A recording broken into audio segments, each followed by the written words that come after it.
బాధ్యత దేవుడు మనకి ఇస్తున్నాడు. పరిగెత్తి పరిచయం చేయనక్కర్లే, స్ట్రీట్స్కి వెళ్ళి గాస్పెల్ ట్రాక్ట్స్ పరిచయనక్కర్లే, పోయి అందరితో తిట్టించుకోవాల్సిన అవసరం లేదు. నీకున్న సోషల్ మీడియా, నీ చేతిలో దేవుడు పెట్టిన ఆయుధం, నీ వాట్సాప్, నీ సోషల్ మీడియా ప్లాట్ఫామ్స్లో ఏదేదో అప్లోడ్ చేస్తావు. ఒక్క ప్రాణాలు బ్రతికించి ఒక లిరిక్ పెడితే నీకు తెలియదు ఎవరి ప్రాణాలు కాపాడపడతాయో. జీవితాంతం వాళ్ళు రుణపడమే కాదు, ఆత్మ లెక్క నీకు దేవుడు పరలోకంలో నీ చేతిలో, నీ లెక్కలో ఏం చేస్తాడు, రాస్తాడు. మనం ఏదేదో పోస్ట్ చేస్తాం కదండి. నా కుక్క ఇప్పుడే బౌబో అనింది, నేను ఇప్పుడే పెద్ద మటన్ ముక్క తింటున్నా, ఎంత రుచిగా ఉంది. నువ్వు మటన్ ముక్క తింటేంది, పచ్చడి ముక్క తింటేంది, నీ కుక్క మురుగుతేంది, మురగకపోతేంది, ఎవడు బాగుపడతాడండి? ఎవరికైనా ఒక్కడికన్నా మేలు అవుతుందా? దానికి వావ్ అన్నయ్యా నీ కుక్క ఎంత బాగుందంటే నిజంగా అన్నారనుకుంటారా? మనసులో ఏమంటారు తెలుసా వాళ్ళు?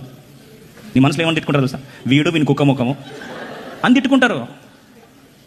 నువ్వు ఉబ్బి తప్పిపోయి అబ్బాయి చెప్పారు నా కుక్క గురించి ఇంత పొగిడారు అని.